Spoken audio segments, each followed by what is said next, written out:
क्या समस्या लेके आए? बहुत जी, हमारा 11 बीघा खजूरी मौजूद खेत था, उसमें 8.5 बीघा कर रहे हैं।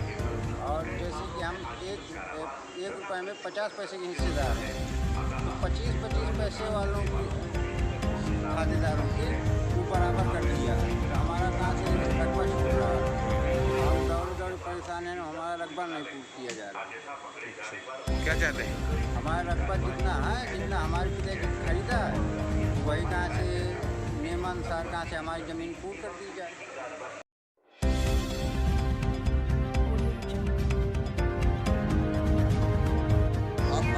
कहाँ से आए? क्या समस्या लेके आए? चक्रोर हमारे खेत से निकाल रहे हैं, टुकड़े के टुकड़ा सगले फेंक रहे हैं, बिसरा रहे हैं। और वो 35,000 रुपया का हरिशंग में दिया है, तो हमारे खेत में घुस रहा है। और डाल कई लोग बिंद नहीं पकड़ते हैं। डाल हम कहते हैं डाल के दिन से नापा नहीं नापते हैं, 20 सेक्टर बना के नापते तो बिंद में बिंद चढ़ी। बताओ, बस इतनी समस्या है हमारे। हम चक्रोर अगर निकली है तो हमें चक्रोर से एक बगल करे पूरा। कब से आप दौड़ रहे हैं? डीएम के यहाँ कब से दौड़ रहे हैं? कब से दौड़ रहे हैं? डीएम साहब के यहाँ तो हम काफी दिन से आ रहे हैं। अभी आए हैं। अच्छा। हाँ।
चलाते रहिए।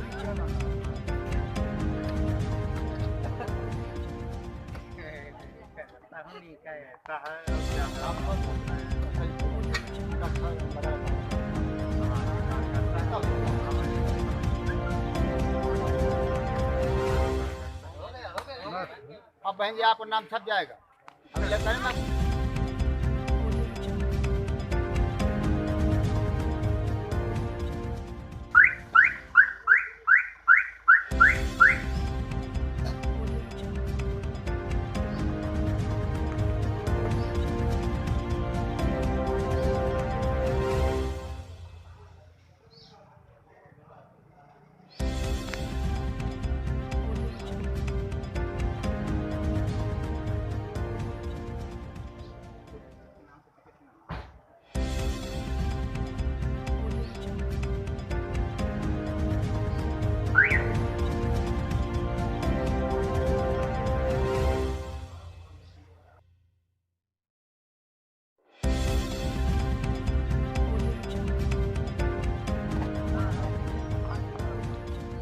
अरे यार आगे हो जाते हैं, साइड पे हो जाएगा।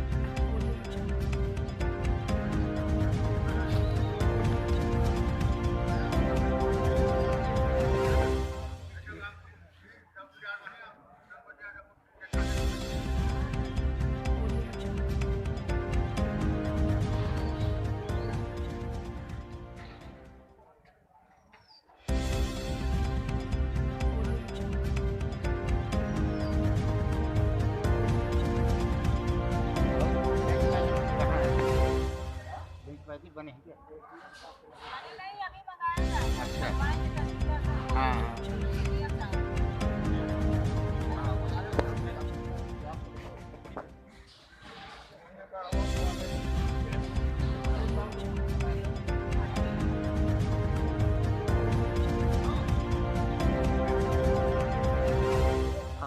कुछ बना है। हाँ।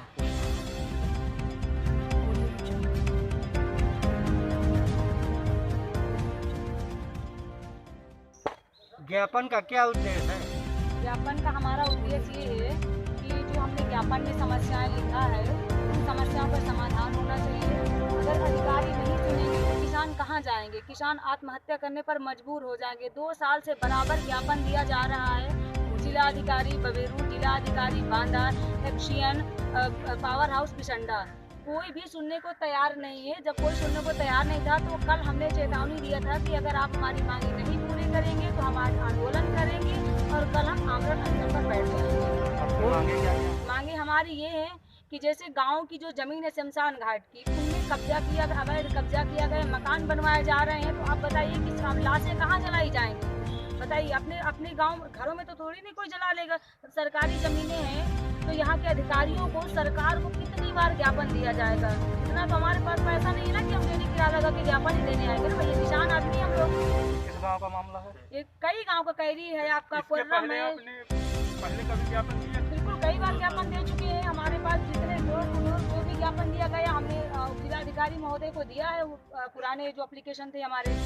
और हमारे यहाँ पर गेहूं केंद्रों में आप देख लीजिए, जो क्रय केंद्र विक्रय, यहाँ पर 1900 की जगह 1500 में लिया जा रहा है। तो आप बताइए कि ग्रामीणों को, किसानों को तो हर तरह से माना जा रहा है ना। क्या आश्वासन मिला है? आश्वासन मिला है कि कल लाइट की समस्या आपकी सॉल्व हो जाएगी, क्योंकि 2 साल से जो पोल है 11,000 वोल्टेज की, वो जो पोल वो गिरे हुए हैं, मतलब ऐसे लटके हुए हैं। मान लो कि अगर एक पोल गिर जाए तो मोहल्ला का मोहल्ला तो चला जाएगा ना। 11,000 लाइट की वोल्टेज की लाइट, खिलवाड़ तो है नहीं है, इन लोगों को अंधे हैं। तो हमने ज्ञापन दिया है कि हमें सोई हुई अधिकारियों को जगाना है, सोई हुई सरकार को जगाना है। हम सभी युवा आए हैं और हमें सभी लोग, हम किसान के बच्चे हैं और हम किसानों की लड़ाई हमेशा लड़ते रहेंगे। अंतिम सांस तक हमारी लड़ाई जारी रहेगी, जब तक हमारी मांगे नहीं पूरी होगी। अगर कल हमारा मांगे पूरी नहीं हुई तो हम परसों फिर से आंदोलन या तो आमरण अनशन से बैठ जाएंगे। यही परिषद। क्या नाम है आपका? मेरा नाम साली पटेल है, मैं बुंदेली अध्यक्ष हूँ और मैं सोशल वर्कर। ग्रामीणों की, दलितों की, शोषितों की, सबकी लड़ाई हम लोग मिलके लड़ते हैं।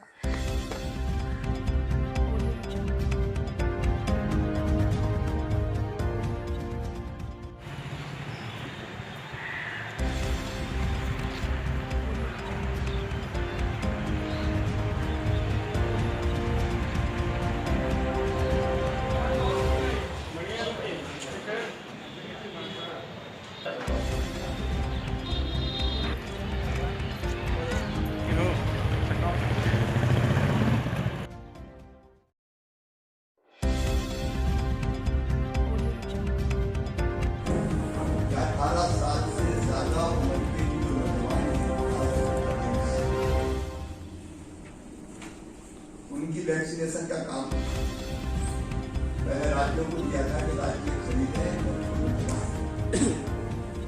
लेकिन कल उन्होंने ये तय किया कि वैक्सीनेशन का संपूर्ण काम भारत सरकार करेगी और 18 से 44 साल के नौजवानों को निःशुल्क वैक्सीन केंद्र सरकार की तरफ से ही लगाई जाएगी। ऐतिहासिक फैसले के लिए, और मैं ऐतिहासिक इसलिए कह रहा हूँ, इसमें केवल पैसे का सवाल नहीं था। सवाल ये था कि हर एक राज्य अपने अपने हिसाब से वैक्सीन की जुगाड़ में कोविशील्ड को फोन करते थे, कोवैक्सीन को फोन करते थे, हमें इतनी दे दो, हमें इतनी दे दो। ग्लोबल टेंडर भी किए लेकिन कुछ हाथ नहीं लगा। तो वैक्सीनेशन का पूरा अभियान बिना प्रधानमंत्री जी के नेतृत्व के देश में समान रूप से चल नहीं सकता, और इसलिए जरूरी था प्रधानमंत्री जी के नेतृत्व में ही भारत सरकार वैक्सीनेशन का काम करे और राज्यों को उनकी जनसंख्या और आवश्यकता के अनुपात में उपलब्धता के आधार पर वैक्सीन मिलती जाए। तो हर एक अलग प्रोसेस कर रहे हैं। इस समय लगता है कि वैक्सीनेशन का काम बहुत व्यवस्थित रूप से चलेगा, गति भी आएगी। हम इस बात के लिए अभिनंदन करते हैं कि ये बात सच है कि पहले भारत में बरसों तक दुनिया के अनेकों देशों में नई अगर कोई वैक्सीन किसी बीमारी की बनती थी तो बनना तो दूर है, उपलब्धि नहीं होती थी। लेकिन हमारे वैज्ञानिकों ने फील्ड स्तर पर प्रयास करके टास्क फोर्स मार्च अप्रैल में दूसरे साल बना दी थी। हमारे वैज्ञानिकों ने चमत्कार किया, स्वदेशी vaccine made in India Bharat को प्राप्त हुई। और मुझे पूरा विश्वास है कि तेजी से स्वव्यवस्थित रूप से वैक्सीनेशन का काम चलेगा। दूसरा, प्रधानमंत्री गरीब कल्याण योजना के अंतर्गत अब नवंबर माह तक गरीबों को निःशुल्क राशन दिया जाएगा। ऐसा प्रधानमंत्री जी ने किया, हम इसके लिए भी उनका हृदय से अभिनंदन करते हैं और कैबिनेट की तरफ से मंत्री परिषद की ओर से उनको धन्यवाद ज्ञापन करते हैं। एक काम हम लोगों ने भी किया, बीच में ग्रीष्मकालीन मूंग के दाम गिरते जा रहे हैं, 7,100 कुछ मूल्य था, लेकिन 7,196 लेकिन वो धीरे धीरे चले गए 6,000। और इसलिए हम लोगों ने बरसात में भी हिम्मत करके तय किया, कृषि मंत्री भी बैठे हैं, मार्केटिंग भी बैठी है, हिम्मत करके तय किया कि दिक्कतें परेशानी है, लेकिन किसान का मूल्य हम लोग समर्थन मूल्य पर खरीदेंगे। और आज से रजिस्ट्रेशन का काम भी प्रारंभ हुआ। हाँ, काफी ये अपने किसानों के लिए ऐतिहासिक फैसला है। और दूसरा, हमारे चिकित्सा शिक्षा मंत्री भी बैठे हैं, हमारे बच्चे साथी अपने तो बच्चे हैं, मध्य प्रदेश के स्टूडेंट से बच्चे हम चलान करते हैं। था ये बात सच है कि ऐसे समय जब संकट था, बीमारी से होता तब इसका कर रहे थे, लेकिन चर्चा भी की, बातचीत भी की और ठीक ढंग से इसका समापन को काम करेंगे। बाकी बचपन के बाद एकदम बात जब तक चेहरे नहीं देख लेते ढंग से पास से, तब तक ठीक से चेक भी नहीं आता। एक घंटों में देखते थे, एक घंटों में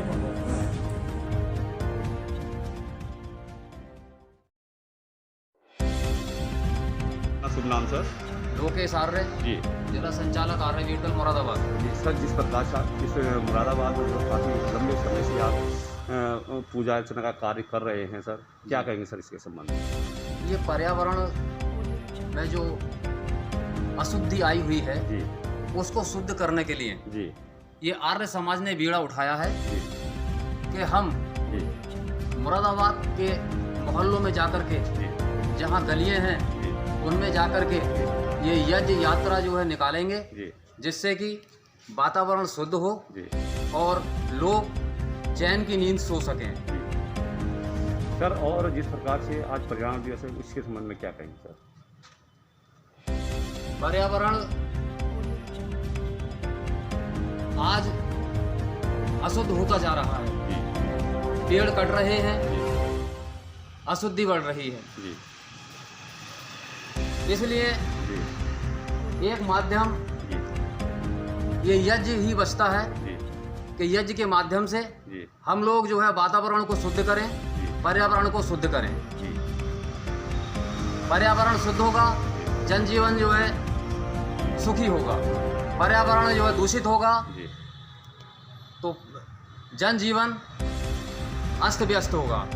जिस तरह से हमारे जो है भारत में नहीं, पूरे संसार में जी, ये कोरोना वायरस जी, आया, जी, और आपने क्या पूरे संसार ने, पूरी दुनिया ने देखा जी, ऑक्सीजन लेने में कितनी लोगों को परेशानियां हुई। जी, ये सब क्या है जी, कि वातावरण में और ये पर्यावरण में अशुद्धि का ही कारण है। जी, अगर हमारा पर्यावरण शुद्ध होता जी, तो हमें ऑक्सीजन जी, की जो कमी जी, आई हुई और इतने लोग जी, इस ऑक्सीजन के कारण जी, अपनी जान गंवा बैठे, जी। वह नहीं होता। धन्यवाद सर। जी सर, आप क्या कहेंगे सर इस संबंध में, जिस प्रकार के अध्यक्ष जी ने आज मुरादाबाद में आपके कार्य को सबने सराहा है और वास्तव में समाज के लिए एक प्रेरणा स्रोत है सर, आप क्या कहेंगे सर इस संबंध में? मैं अजब सिंह आर्य, जी, जिला प्रधान आर्य समाज। जी, जैसा कि विश्व भर में कोरोना महामारी से एक त्राही मच रही है, जी, मानवता बिल्कुल इस तरह अस्थिर सा मनुष्य हो गया है आज, जी तो कहीं ना कहीं कुछ कमी है। जी। जैसे कि हम पढ़ते हैं, जी 3 प्रकार के प्रदूषण पढ़ाए जाते हैं, बताए जाते हैं। जी जल प्रदूषण, वायु प्रदूषण, ध्वनि प्रदूषण। एक और भी प्रदूषण है जिसे हम मानसिक प्रदूषण कहते हैं। यज्ञ एक ऐसा माध्यम है और यज्ञ ऋषि मुनियों की पुरानी परंपरा है, भारतीय संस्कृति की एक पहचान रही है। इससे मानसिक प्रदूषण भी दूर होता है और वायु प्रदूषण भी दूर होता है, दोनों काम करता है यज्ञ। और पूरे विश्व में आज जब कोरोना से किसी का दम घुट रहा है, ऑक्सीजन लेवल कम हो रहा है, पर्यावरण में अशुद्धि फैली हुई है, जी तो यज्ञ का एक बीड़ा उठाया है आर्य समाज ने। जी और यज्ञ के माध्यम से जी जो लोग यज्ञ घरों में नहीं कर सकते, जो लोग ऐसे हैं सामूहिक यज्ञों में भाग नहीं ले पाते समय के अभाव में, जी तो घर घर गली गली जाकर के इस यज्ञ को कराते हैं और वो लोग घर से आकर के आहुति देते हैं उसमें। जी सर।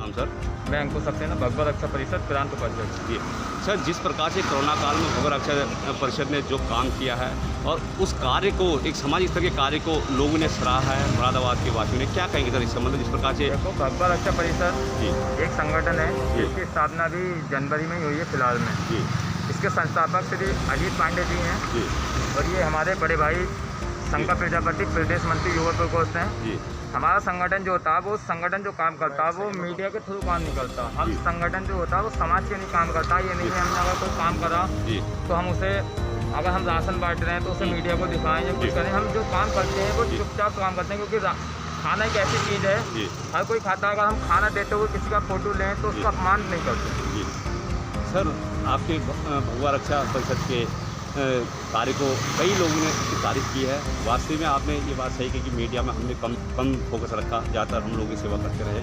तो सर और क्या कहते हैं मुरादाबाद आज कोरोना के संबंध में? मैं ये कहना चाहूँगा, मेरे पास जितने भी कॉल आ रही हैं, जी करीब मैंने कुछ दिन से मेरे जितने भी ग्रुप चल रहे हैं ब्लड डोनेट के, जी इसमें मेरे बड़े भाई सुमन राजपूत जी जी ब्लड डोनेट ग्रुप चला रहे हैं। जी एक मेरे सौरभ त्यागी जी जी युवा शक्ति ब्लड डोनर ग्रुप संभल चला रहे हैं। उन लोगों का मेरे ऊपर बहुत हाथ है। जी मेरे पास जितनी ब्लड की रिक्वायरमेंट आ रही है मैं उन्हें पूरी कर रहा हूँ। जी मैंने आज भी सुबह एक मरीज का फ़ोन आया था जी जिसकी महिला को, गर्भवती महिला थी जिसे ब्लड की आवश्यकता थी, बी पॉजिटिव। जी जैसे मुझे सूचना मिली मैंने तुरंत अपने भाइयों को कॉल करा। मेरा जी। भाई ने अपने परिचित को कॉल करके तुरंत ही, वो हरतला निवासी थे लेकिन वो पाकवाड़े में थे, वो पाकवाड़े से तुरंत जिला अस्पताल में आके उन्हें जी। बी पॉजिटिव ब्लड दिया। जी। अब ये मेरे एक भाई खड़े हैं, सवात के रहने वाले हैं, जी ना मैं इन्हें जानता हूँ ना कुछ करता हूँ, बस एक समाज के नाते और एक संगठन के नाते इन्हें मेरा नंबर मिला था। इनकी मेरे पास कॉल आई थी जिन्हें मैं दो ब्लड ग्रुप दिला चुका हूँ, 2 यूनिट। 30 यूनिट की मुझे नीड थी, जी जो मैं इस समय जनता ब्लड बैंक में घूम के आया हूँ, जो बनता आईए में घूम के आया हूँ। जी इसके बाद मैं सिविल लाइन गया, मैं शिवम जी मदर टेरेसा ब्लड बैंक जा रहा हूँ। उनका 30 यूनिट का भी इंतजाम कराऊंगा और इन्हें मैं खाने का भी इंतजाम दिन पे दिन कराएगा। बहुत बहुत धन्यवाद सर। आप क्या कहेंगे सर इस संबंध में, अपना शुभ नाम सर? ठीक सर, बहुत बहुत नाम सर। मेरा नाम आकाश अग्रवाल है। जी मैं मंडल अध्यक्ष भारतीय व्यापार मंडल से हूँ। जी क्या मामला सर अपना? मामला क्या है, डॉक्टर लोग हैं, डॉक्टरों को लेकर के ही मैंने मुद्दा बनाया है। कुछ डॉक्टर तो वास्तव में आज भी कोरोना काल में बहुत अच्छी सेवा कर रहे हैं, देश की सेवा कर रहे हैं, लेकिन ज़्यादातर डॉक्टर उसी के भेष में जनता को लूटने में कोई कसर नहीं छोड़ रहे। डॉक्टर की अपनी फीस इतनी ज़्यादा उन्होंने उल्टी सीधी कर दी कि एक मजदूर, अमन मजदूर 300-400 रुपये कमाता है, लेकिन डॉक्टरों की फीस कम से कम 500 से लेकर 2-2 हज़ार रुपये तक हमारे मुरादाबाद में। फीस के अलावा भी उन लोगों ने अपनी फार्मेसी खोल ली है जिसमें 50, 60, 70% तक उनकी दवाई मोनोपोली की होती है, जो उन्हीं के यहाँ पे मिलती है और उनकी दवाई बाजार में कहीं उपलब्ध नहीं होती है। तो उस पर उल्टे सीधे कमाई करना, उसके बाद भी टेस्टिंग के नाम पे उल्टी सीधे तरीके से टेस्टिंग करवाना। जाते ही डॉक्टर के पास हम जाते बात में पहले वो दुनिया भर की टेस्टिंग लिख देते हैं, उन टेस्टिंगों में उनका 50 से 60% कमीशन तय होता है। तो आजकल एक आम आदमी या गरीब आदमी इन डॉक्टरों की पकड़ से बहुत ज़्यादा दूर हो चुका है। तो क्या आपका संगठन किस प्रकार इससे में क्या काम कर रहा है? हमारा बात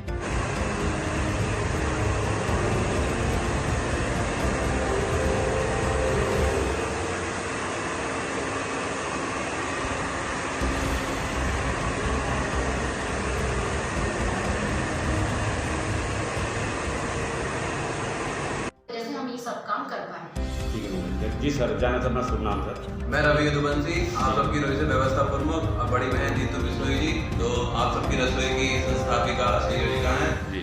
और जैसा कि आपको बड़ी बहन बता चुकी हैं कि हमने निरंतर जिस दिन से लॉकडाउन लगा है, भोजन वितरण का कार्य, कच्चे राशन का वितरण, जो भी हमसे हो सका किसी की मदद के लिए हमने वो किया। और बस हमारा एक ही उद्देश्य है, कोई भूखा न सोए, और हम जिसे हमें लोगों ने सहयोग दिया, मनोबल बढ़ाया, उन सभी के लिए बहुत बहुत धन्यवाद और उन सभी का आभार व्यक्त। और अपनी पूरी टीम जो हमारे साथ लगी रहती थी, हमारा पूरा परिवार, जिस टाइम लोग डरते थे अस्पतालों में जाने से, हम लोग पहुँचते थे और हमारे साथ खड़े रहे, कदम से कदम मिलाकर, कंधे से कंधा मिलाकर चले। उन सभी भाइयों का बहुत बहुत धन्यवाद। और हमने भोजन वितरण के साथ में मास्क, हमने बर्थडे सैनिटाइजर और बहुत जो कुछ हमसे मिल सका, दवाई हमने सारी व्यवस्था कराई। तो मैं सभी लोगों को बहुत बहुत धन्यवाद कहना चाहता हूँ। मीडिया वालों को भी बहुत बहुत धन्यवाद। आप लोगों ने हमें जो समझा और हमारे कार्य को देखा और उनसे आकर बातचीत की। नमस्कार, धन्यवाद सर। नमस्कार, मैं हूँ रितु बिश्नोई और ये है भाई रवि यदुवंशी और ये है आप सबकी रसोई। और जैसा कि आप सब जानते हैं कि आप सबकी रसोई के सौजन्य से निरंतर प्रतिदिन जिस दिन से लॉकडाउन लगा है उस दिन से सेवाएं जारी हैं, निःशुल्क भोजन वितरण हम लोग कर रहे हैं। और इसके साथ ही हमने और भी बहुत सारी जो है कार्य किए हैं, जैसे कि हमने 2 बेटियों की शादी करवाई और एक जो जरूरतमंद थे 15 दिन को उनकी दवाई दिलवाई। और रात्रि जो हमारी भोजन की सेवा थी वो बिल्कुल गुप्त थी और वो सेवा हमारी निरंतर चलती रही, वो किसी को नहीं मालूम थी। और इसी के साथ हमने कच्चे राशन का वितरण किया है, बहुत सारा कच्चा राशन भी बांटा है।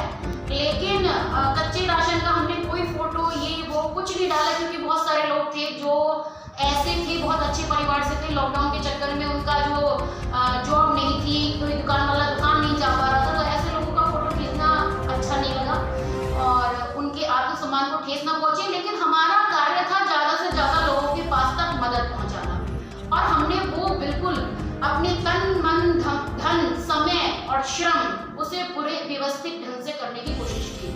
और हमने एक चीज़ जो नहीं की, हमने जो भी पैकेट बनाए थे उन पे बहुत अच्छे अच्छे संदेश लिखे थे कि गेट वेल सून, आप जल्दी स्वस्थ हो, कोरोना हारेगा, आप लोग जो है जल्दी स्वस्थ होकर लौटिएगा। क्योंकि हमारी जो भोजन की सेवाएं थी वो हॉस्पिटल में जा रही थी, कोरोना जो पीड़ित परिवार है उनके तीमारदारों को जा रही थी। तो हमने ये पूरे संदेश लिख कर दिए थे, खुश रहो, स्वस्थ रहो, मस्त रहो, स्टे होम, स्टे सेफ। तो लोगों ने बहुत इस बात की सराहना की और मीडिया में हमने कुछ भी नहीं दिया था, लेकिन फिर भी मीडिया वालों का बहुत बहुत आभार है, क्योंकि उन्होंने फेसबुक के माध्यम से हमें देखा और उन्होंने उसी माध्यम से हमसे जुड़े और बहुत सारे मीडिया बंधुओं ने हमारे जो है कार्य की सराहना की।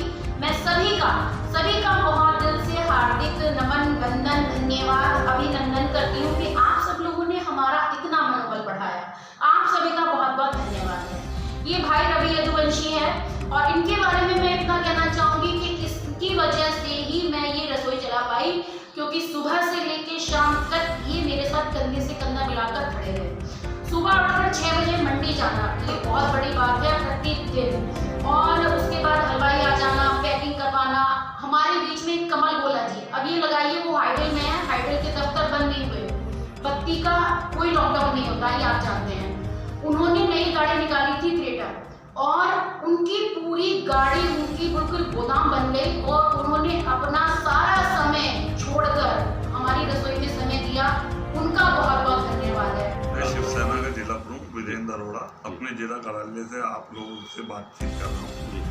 आज हम लोगों को एक संज्ञान में खबर आई, जो पीछे भी कई बार किसी माध्यम से आ जाती है, किसी इलेक्ट्रॉनिक मीडिया के माध्यम से खबर आई कि जो रामेश्वर दयाल तोरैया, जिसको पार्टी ने माननीय प्रदेश प्रमुख जी ने निष्कासित कर दिया पिछले 3 साल से, उसके विषय में उन्होंने सारे लेटर माननीय डीएम महोदय को, माननीय एसएसपी महोदय को, सभी लोगों को अवगत भी करा लगा।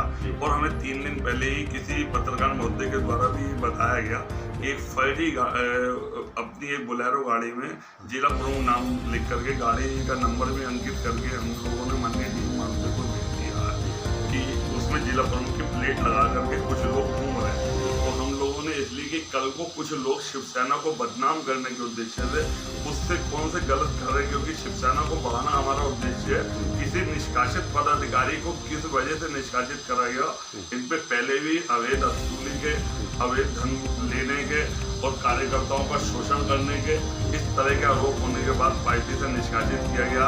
इस विषय पर पूरी अवगत मैंने माननीय धर्मेंद्र तोमर जी को और माननीय प्रदेश प्रमुख जी को और अपने मुंबई कार्यालय को बताया, तो धर्मेंद्र तोमर जी ने भी समस्त अधिकार बात करी है कल भी उन लोगों ने। और ये अब आगे विचार बन रहा है कि अगर पुलिस प्रशासन इनके खिलाफ 420 का और दंडात्मक कार्रवाई नहीं करती तो शिवसेना के पदाधिकारी उच्च स्तर से प्रदेश के पदाधिकारी आकर के डीआईजी महोदय से और उधर माननीय प्रदेश प्रमुख जी डीजीपी महोदय के यहाँ मिलकर के इस विषय को वो करेंगे, क्योंकि हमें लगता है कि कुछ न कुछ तरीके से जो संगठन का प्रभाव मुरादाबाद में बढ़ रहा, जैसे कोरोना काल में शिवसेना ने पूरे लोगों ने मेहनत करके शिवसेना की छवि जिला पंचायत में भी शिवसेना ने अपनी जिस तरह लड़ाई लड़ी, सड़कों पर आकर भी शिवसेना लड़ रही है।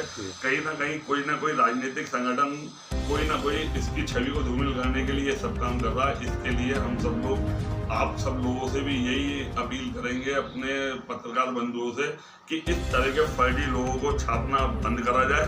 और माननीय हम जिला प्रशासन से भी ये मांग बार बार कर रहे हैं और आपके माध्यम से ये मांग कर रहे हैं कि इस विषय पर अविलंब कार्रवाई करी जाए, जिससे कि कोई जना शिवसेना को बदनाम न कर पाए। जय भवानी। सर इन लोगों का क्या कहना है? सर ये जो लोग इस प्रकार से फर्जीवाड़ा कर शिवसेना का कर रहे हैं, तो इन लोगों का क्या कहना है? क्या आप हम लोगों का तो कोई मतलब नहीं। देखो, ये जो भी चीज़ होती है कि मेरे स्तर पर नहीं है, मैं जिला प्रमुख हूँ तो मेरे स्तर पर मैं बनाया गया हूँ। मुंबई से माननीय उद्धव साहब ठाकरे जी के संतुति पर माननीय प्रदेश प्रमुख जी ने मुझे जिला प्रमुख बनाया और माननीय संजय राउत साहब, अनिल देसाई साहब प्रदेश प्रमुख जी के सभी के पत्र मेरे पास हैं। अब इन लोगों को पार्टी के विरुद्ध कार्य करने की वजह से इनको पार्टी से हटाया गया, तो ये आप मान करके चलो कि शिवसेना में किसी भी लोगों को आम आदमी को सताने, पार्टी के नाम पर धन वसूलने या पार्टी को बदनाम करने की वजह से इन्हें हटाया गया, तो ये इसकी प्रक्रिया तो आप उनसे ही जान सकते हैं। बहुत बहुत धन्यवाद।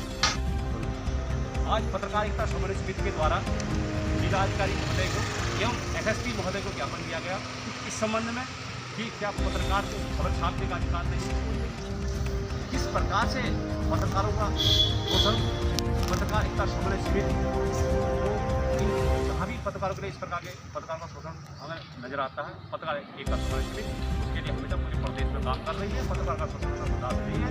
दिन रात हम पत्रकारों की सेवा कर रहे हैं। कोई भी अगर आदमी अगर पत्रकारों के लिए अगर इस तरह से अवैध रूप से उनके ऊपर अपना दबाव बनाना चाहेगा और पत्रकारिता के लिए अगर उसकी आवाज़ को, पत्रकार की सच की आवाज़ को अगर दबाना चाहेगा, उसके लिए पत्रकारिता समन्वय पूरे देश में कार्य कर रहा है। इसके लिए हम पूरा देश में हर जिले में ज्ञापन देंगे पत्रकार के हक के लिए और सच के लिए।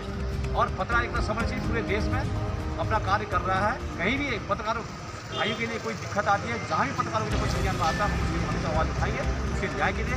क्या सच सामने का पत्रकार को अधिकार नहीं है? क्या सच को दबाया जाएगा? क्या देश के चौथे स्तंभ कहे जाने वाले पत्रकारिता का मुंह दबा दिया जाएगा? क्या इसका गला घोट दिया जाएगा? लेकिन हम इसको दबने देंगे, घटने जाएंगे। दूध का दूध और पानी का सच्ची बात में हमेशा पत्रकारिता समझ काम करता है।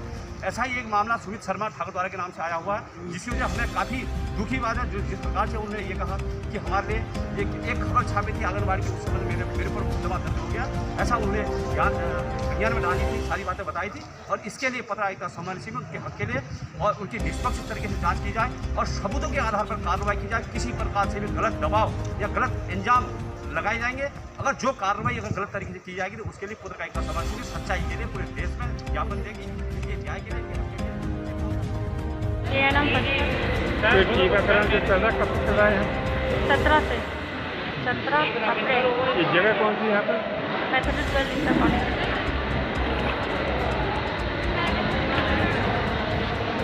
आपका नाम? मैं जग्गू बोरा, प्रदेश प्रभारी पत्रकार समन्वय समिति मुरादाबाद उत्तर प्रदेश।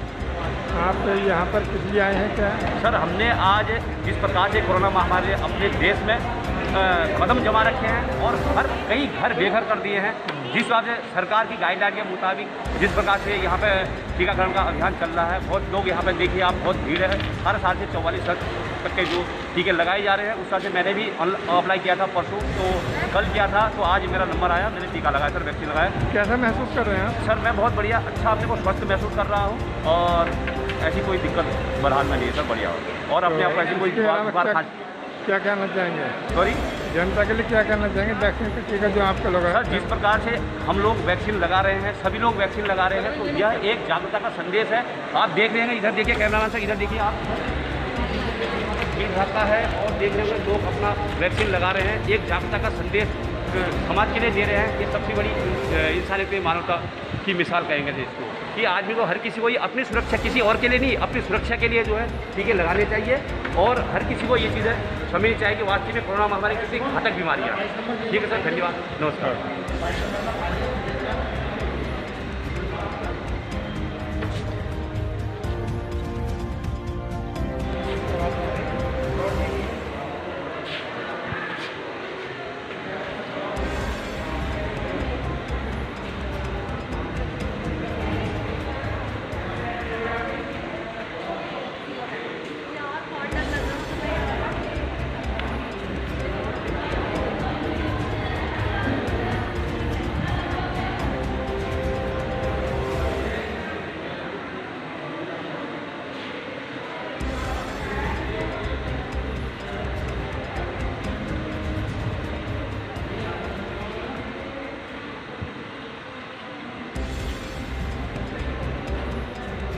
आपका शुभ नाम?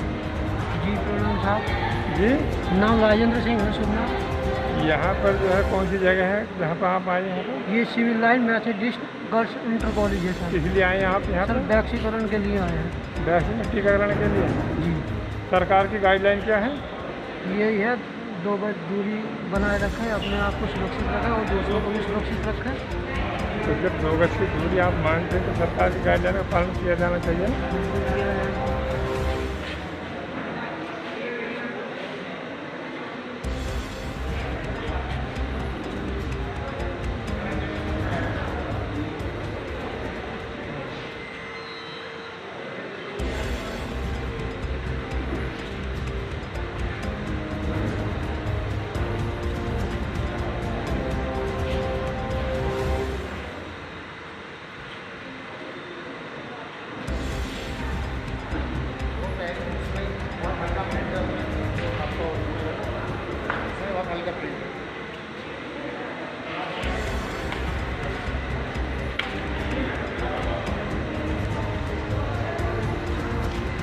शुभ नाम सर? मेरा नाम सुमित कुमार शर्मा है। मानसिकता समाचार में जिला संवाददाता व चीफ एडिटर के तौर पे मैं कार्यरत हूँ। तो क्या मामला शर्मा जी, आपके साथ क्या हुआ? मैंने 13 तारीख को एक आंगनबाड़ी संबंधित खबर प्रकाशित की थी अपने पोर्टल पे और समाचार पत्रों में। इसके बाद वही खबर मेरी कॉपी कर अन्य समाचार पत्रों में लगाई गई। इसके एवज में ठाकुरदार CDPO द्वारा हमें लिखित में आंगनबाड़ी का मानक वितरण सामग्री का स्पष्टीकरण दिया गया। वही स्पष्टीकरण हमने हमारे साथियों ने अगले दिन के समाचार पत्र में छाप दिया। लेकिन उसके बावजूद दुर्गा शक्ति समूह की अध्यक्ष ज्योति चौहान हम पे दबाव बना रही थी कि आपने मेरी खबर निकाली है, मेरी बदनामी हुई है। उसके बदले में आप वीडियो के सामने मुझसे माफ़ी मांगे, वे मुझे उसका हर्जाना वापस करें। अच्छा। यदि आपने मेरी मांग नहीं मानी तो मैं आपको गलत मामले में फंसा दूँगी। मैंने उसकी बात नहीं मानी।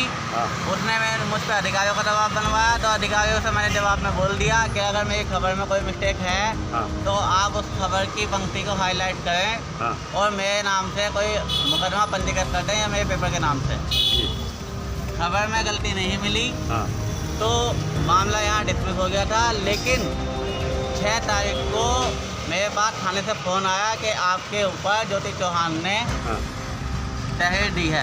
अच्छा जी। जिसमें 20,000 रुपये मांग, छेड़छाड़, पूर्व प्रधान तेजपाल सिंह का मुकदमा वापस करने की मांग और डबल करने की मांग का आरोप लगाया गया है।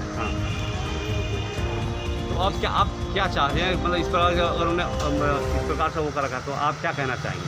मैं ये कहना चाहूँगा कि ये जितने भी मामले हैं ये निराधार हैं। मुझसे मेरी सत्यता का प्रूफ छुपाने का एवज में मुझ पर दबाव डाला जा रहा है, खबर को छुपाने की कोशिश की जा रही है, जबकि मेरी खबर गलती नहीं है। और उसके बावजूद 7 जून को मेरे परिवार वालों पर हमला हुआ। तो ये हमला ज्योति चौहान व उसके परिवार वालों ने किया। तो क्या मारपिटाई करी आप? मेरी भाभी के साथ वो दवाई लेके आ रही थी, अपने घर के सामने उन्होंने उनको जबरदस्ती घर में बैठने की कोशिश की, उनके साथ अश्लील हरकतें करी और उनके बाद छुआछेड़ भी करी। जब बचाव में मेरे पिताजी पहुँचे तो उन्होंने उनसे भी मारपीट की, जिसके एवज में हम थाना कोतवाली पहुँचे, ठाकुरदाया में हमने अपनी तहरीर अपने भाई की जगह दिलवाई, लेकिन हमारी तहरीर पर पुलिस ने कोई कार्रवाई नहीं की। जबकि हमसे बाद में पहुंची ज्योति चौहान, इसका व्यवहार शुरू से ही गलत है। वो पहले भी कई लोगों को अपने जाल में फंसा चुकी है।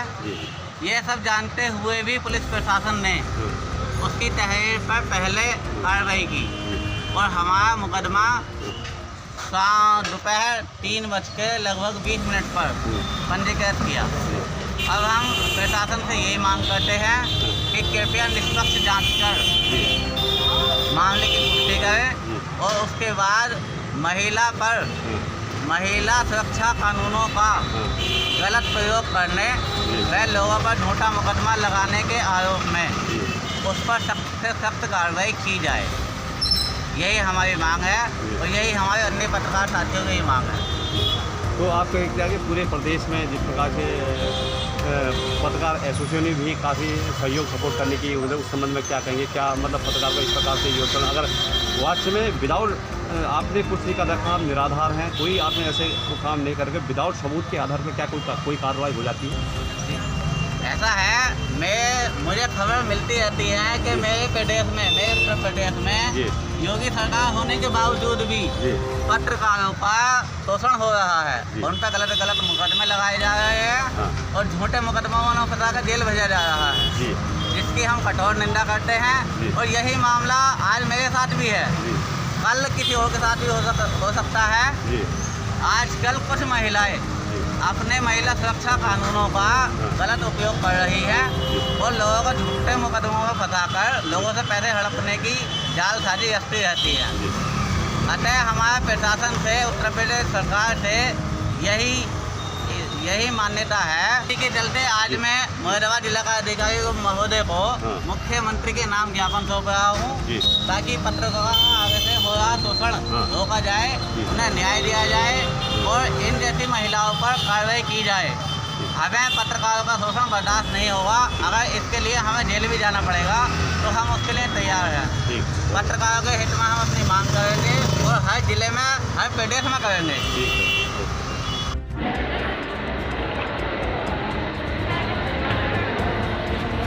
आपका नाम?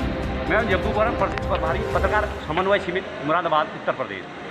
आप यहाँ पर किस लिए आए हैं? क्या सर, हमने आज जिस प्रकार से कोरोना महामारी ने अपने देश में कदम जमा रखे हैं और कई घर बेघर कर दिए हैं, जिस हिसाब से सरकार की गाइडलाइन के मुताबिक जिस प्रकार से यहाँ पे टीकाकरण का अभियान चल रहा है, बहुत लोग यहाँ पे देखिए आप, बहुत भीड़ है। हर साल से 44 तक के जो टीके लगाए जा रहे हैं, उस हिसाब से मैंने भी अप्लाई किया था परसों, तो कल किया था, तो आज मेरा नंबर आया, मैंने टीका लगाया सर, वैक्सीन लगाया। कैसा महसूस कर रहे हैं आप? सर मैं बहुत बढ़िया, अच्छा अपने को स्वस्थ महसूस कर रहा हूँ और ऐसी कोई दिक्कत बहरहाल में नहीं है सर, बढ़िया हो। और अपने आप ऐसी कोई क्या कहना चाहेंगे? सॉरी, जनता के लिए क्या कहना चाहेंगे? वैक्सीन का टीका जो आपको लगा, सर जिस प्रकार से हम लोग वैक्सीन लगा रहे हैं, सभी लोग वैक्सीन लगा रहे हैं, तो यह एक जागरूकता का संदेश है।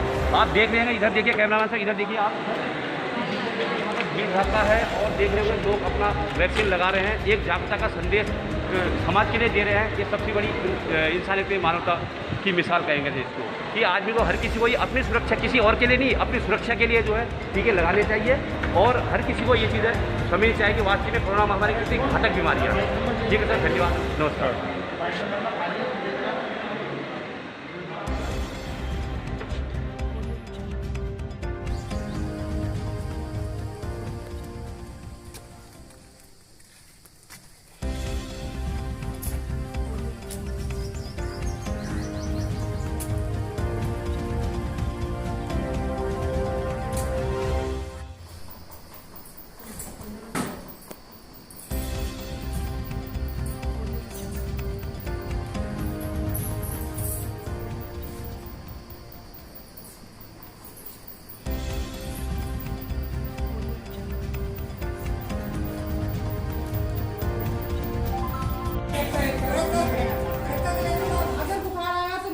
अपने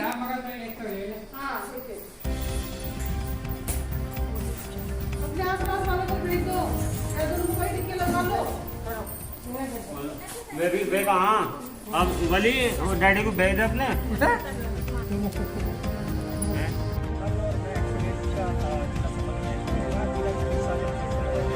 संयुक्त तत्वाधान में आज खामपुर गांव में जो ब्लॉक सदर के अंतर्गत आता है उसमें वैक्सीनेशन कैंप लगता है। तो हमारा वैक्सीनेशन कैंप का टारगेट जो करीब 150 लोगों का है, उससे हम ज़्यादा लोगों को वैक्सीनेशन के लिए प्रेरित कर रहे हैं हमारी टीम और प्रेरक, और साथ में जो बराबर में हमारा एक मेडिकल कैंप भी चल रहा है ताकि तो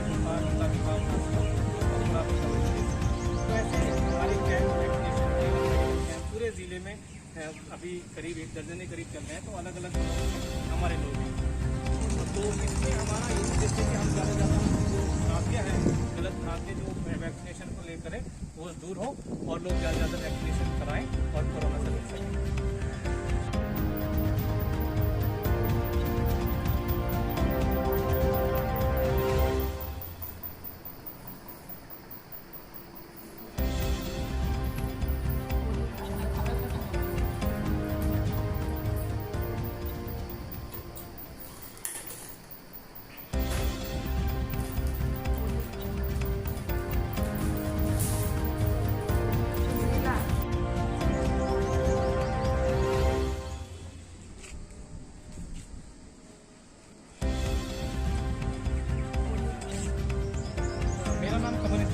वैक्सीनेट एसोसिएशन इंडिया का जिला समन्वयक हूँ और हमारे पूरे ज़िले में जो जिला चिकित्सालय के साथ मिलकर हम वैक्सीनेशन कैंप लगा रहे हैं ताकि ज़्यादा से ज़्यादा लोगों को वैक्सीनेशन कराया जा सके।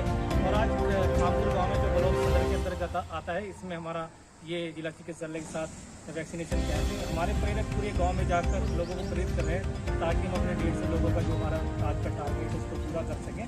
तो इसके अलावा हमारा पूरे ज़िले में साथ साथ हमारा यहाँ पर भी एक मेडिकल कैंप है, उसमें जो हमारे साथ खास मसला बुखार वाले मरीजों को थोड़ा सा चेकअप करके उनकी बात करके oxygen check, pulse rate check करके उनको हम दवाइयाँ भी दे रहे हैं। तो इस तरीके से हम चाहते हैं कि हम गाँव देहात की जो घनी आबादी उनके बीच जाकर कोरोना से लड़ सकें।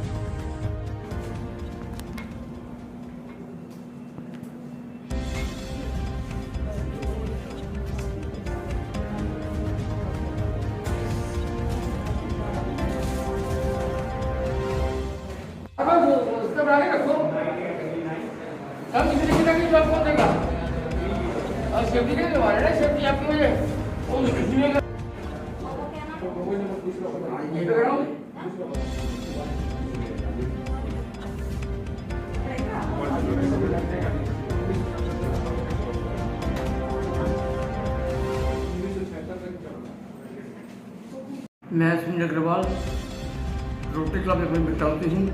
आज बड़े हर्ष का विषय है। रोटरी क्लब में मिटान और इंडियन इंडस्ट्री एसोसिएशन के तत्वाधान में आज टिकट प्लस सिद्धांत रोड पे ये जो विशाल मेगा कैंप का आयोजन वैक्सीन के लिए किया गया है।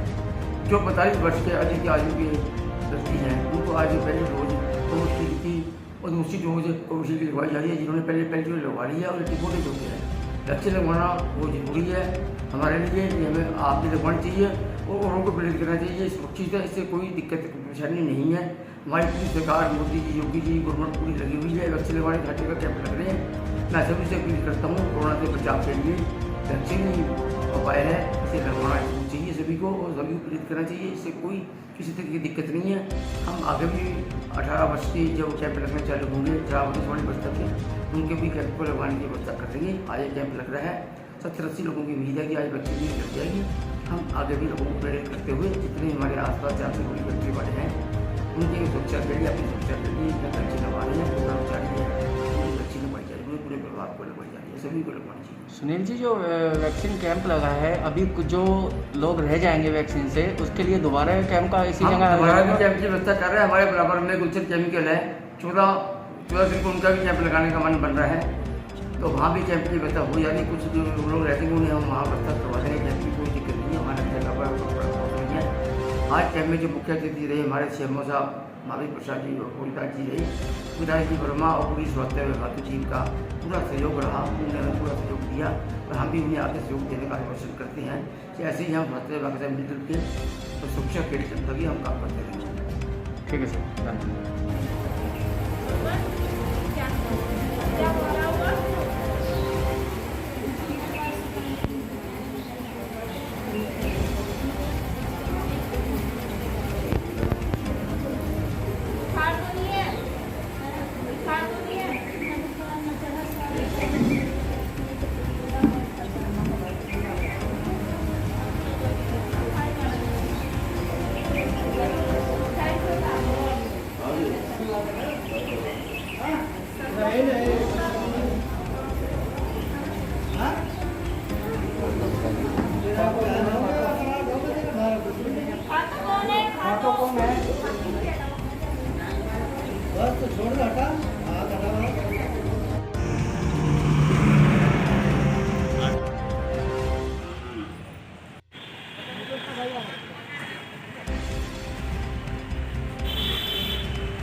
क्या नाम है तुम्हारा? अजय समझ। जी बताएं क्या घटना घटी है? वो बच्चा गया तालाब में घाने जी उसका पैर फिसल गया जी बच्चा डूब गया जी फिर देखा निकाला तो अस्पताल ले गए लगातार छोड़ दिया द्वारे में डॉक्टरों ने क्या मृत घोषित कर दिया। जी आप मौके में मौजूद थे? जी बच्चा क्या कर रहा था तालाब में? नहा रहा था। नहा रहा था।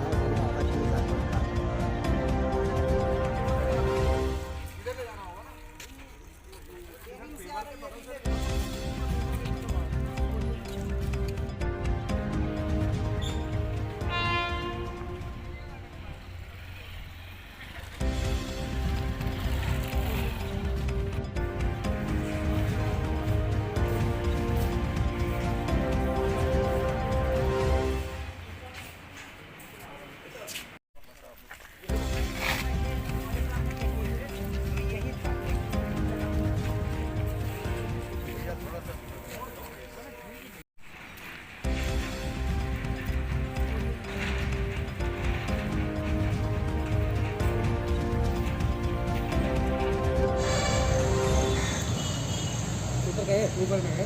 ठीक है।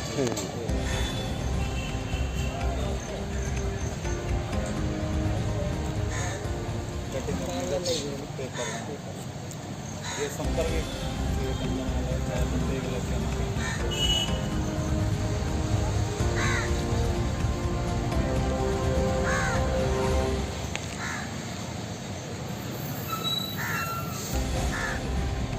क्या नाम है आपका? महावीर। ये क्या घटना घटी आपको? ये हमारी लड़की जो है जो 24 मई को शादी किया, उसने हमारी लड़की को जो उसके पिता के दूसरे दिन में रोज जाना पड़ता है, रोज जाना मांग। किस बात को लेकर प्रताड़ कर रहे हैं? दहेज की मांग थी या अन्य कोई चीज़? दहेज की मांग। फिर इसके बाद आपकी बिटिया ने कब आपको बताया, क्या कैसा हुआ? हम जब जिस दिन युवा के आए उस दिन बताया हमारा कि अगर मैं उस घर में जाऊंगा तो मुझे मार डालेंगे। अब मारने की धमकी रोज देते रहे हैं, अब मार डालने की कोशिश भी, उसकी नीच भी मर होगी। आपने यहाँ पर शिकायती पत्र दिया है, क्या बात? थाने में शिकायत पत्र दिया, लेकिन उन्होंने कहा कि कल आना।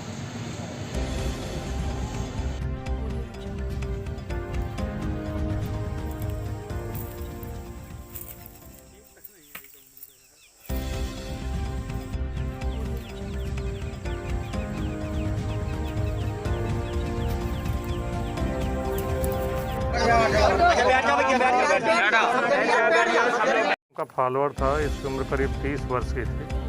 तो इसने आज अपने घर पर फांसी लगा लिया। तो इसकी पत्नी और 2 छोटे छोटे बच्चे थे, उन लोगों ने उतारा, इसे हॉस्पिटल लाया गया जहां इसे मृत घोषित कर दिया गया। इसको कुछ दिन पहले चोट लगी थी, तो ये रेस्ट पर था। कल इसकी आमद पुलिस लाइन के कमरे में रहता था। पत्नी बता रही कि कुछ समझ में नहीं आया क्यों ऐसा किया।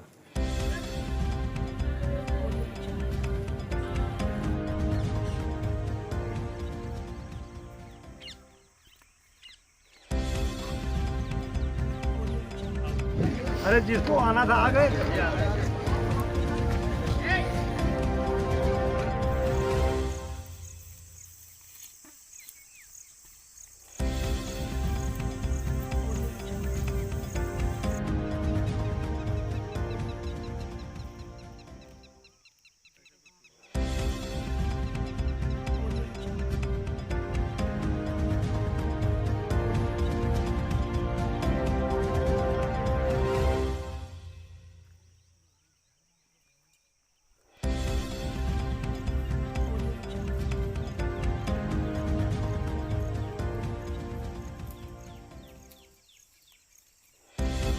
भाई नया मुकदमा लिखेंगे।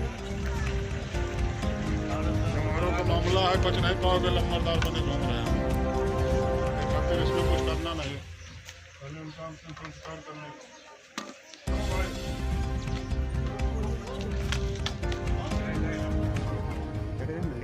जाओ 10 मिनट रुक जाओ, फिर ले जाओ, कोई दिक्कत नहीं।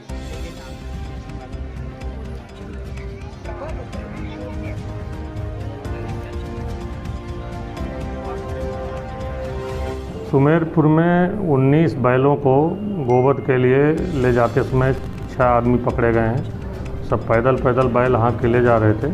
इनकी प्लानिंग थी आगे कहीं पर उसको गाड़ी पर रख के कहीं ले जाते। तो 6 को गिरफ्तार किया गया, 19 बैलों को बरामद किया गया। इनके ऊपर मुकदमा 3/5 1/8 गोवध अधिनियम का पंजीकृत किया गया है।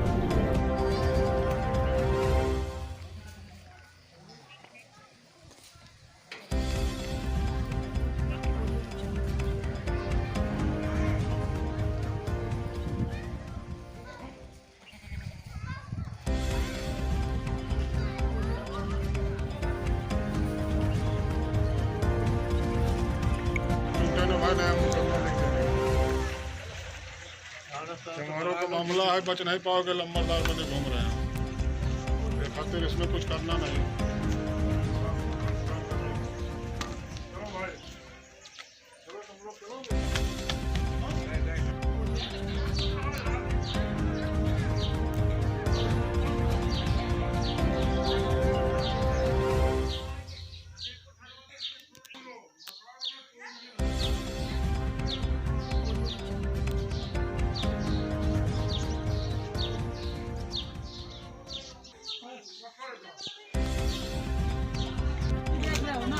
कौन शोर कर रहा है?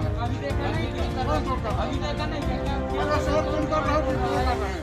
तुम पहले हम लोग ऐसा नहीं होगा। हमको ये नहीं चाहिए।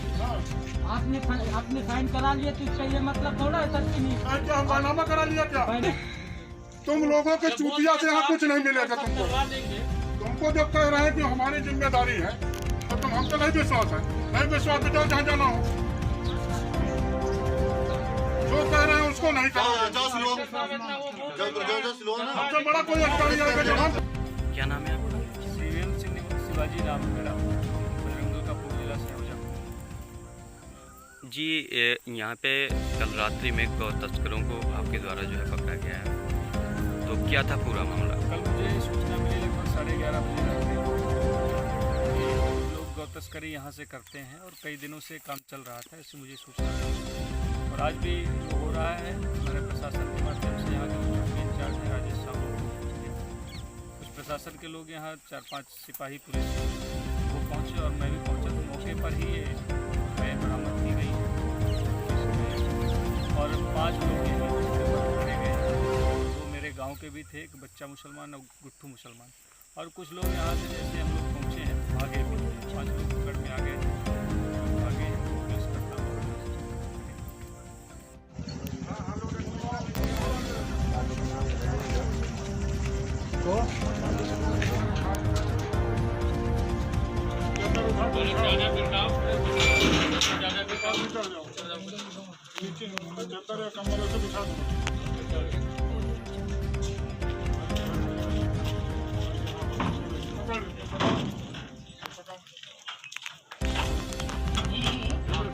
आराम से फटाओ मत।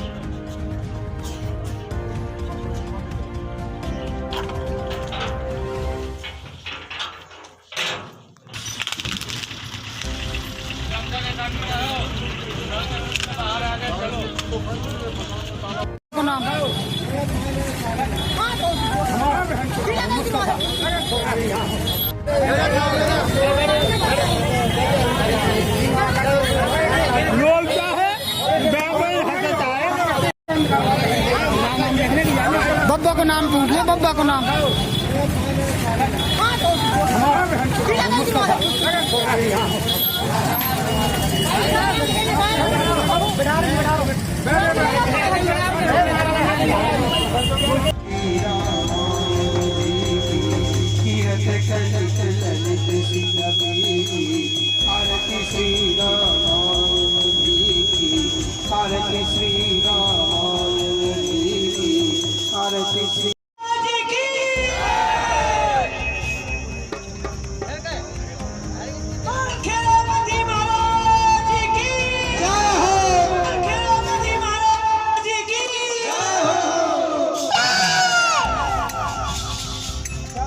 बोलो मामा देव महाराज की